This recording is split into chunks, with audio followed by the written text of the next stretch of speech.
श्रीनिवासस्तुतिमिमां नित्यं यो मानवो पठेत् ಕಲಿಮಾಲಿನ್ಯ ನಿರ್ಮುಕ್ತ ಸಫಲಾಂ ಕುರುತೆ ಜನಿಂ ನಮಗೆಲೆ ಸದ್ಗುರು ಸುಧೀಂದ್ರ ಸ್ವಾಮಿಯನ್ನು ಕೆಲಲ್ಲಿ ಸಾಧಾರಣ ಪುರ ಸ್ತೋತ್ರ ಅಂತೂ ಕಲಿಮಾಲಿನ್ಯ ಕಲಿದೋಷ म्हणून सांगता असते इथे कमळारी हे कलिदोषाचे प्रभाव ತಂಗೆಯಲ್ಲಿ ಜೀವನ ಅಂತ ತಾನೆ ಬೆಳಲೆ 70 ವರ್ಷ ವೈರ್ पीठाधीश जान सिरवळाक ताने सांदुगून पीठाधिपतीने जरा संन्यास स्वीकार करतो का असे चेंजेस समाजात पडून घेऊन तांगे मनात ते कलिदोष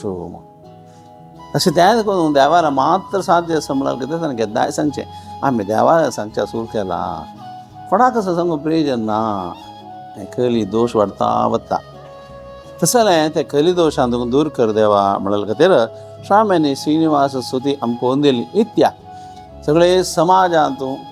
रामचंद्राल देवस्थान असो नरसिंहाल देवस्थान असो कृष्णाल असो साधारण वेंकटरमण थंय आसता म्हणटाना वेंकटरमणालें एक रूप कृष्ण विष्णु वय जाल्यार वेंकट इति वेंकट हा वेम कटती आमगेले पाप दूर करता अर्थो आमी शुद्ध जावका पाप दूर केला मात्र आमकां कृष्णा पळयात रामा पळयात असो सगळो अर्थारी आमगेले मलगड्यांनी इश्टदेव वेंकटरमण म्हणून घेतिलें तसलें श्रीनिवास स्तुती स्वाम्यान करून घेवन अनुग्रह करून दिला.